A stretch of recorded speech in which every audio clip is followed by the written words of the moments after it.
তোমাদের সাথে আজকে একটা দারুণ আইটেম শেয়ার করি। কাঁঠাল দিয়ে মুরগির মেটে এবং গিলে দিয়ে তরকারি। তো গাছ থেকে কাঁঠালটা পেরে নিয়ে দেখো ভালো করে ধুয়ে আমার শাশুড়ি কিন্তু এটা কাটছে। দু ফালটা করা হয়ে গেলে এর আঠাগুলো জল দিয়ে ভালো করে ছাড়িয়ে নিতে হবে। আর এদিকে দেখো আমার বড় কিন্তু ক্যামেরা দিয়ে এটা শুট করছে।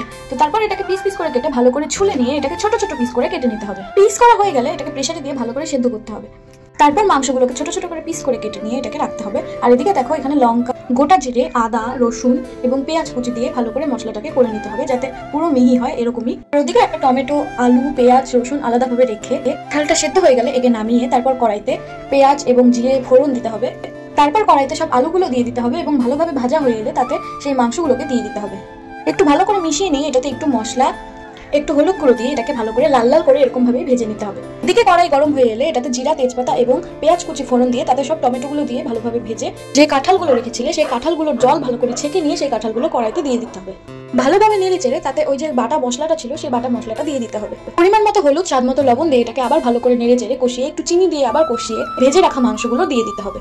তারপর সেটাকে নেড়ে চেড়ে নিয়ে ভালো করে কষিয়ে তাতে জল দিয়ে দিতে হবে এবং গরম মশলা গুঁড়ো আর একটু শিল্পী ঘি দিয়ে নেড়ে চেড়ে নিতে হবে। সবকিছু ভালোভাবে সেদ্ধ হয়ে গেলেই এটা নামিয়ে নিয়ে সার্ভ করুন এবং দেখুন কত সুন্দর হয়েছে। শাশুড়ি মায়ের এই রান্নাটা কেমন লাগলো কমেন্ট করুন।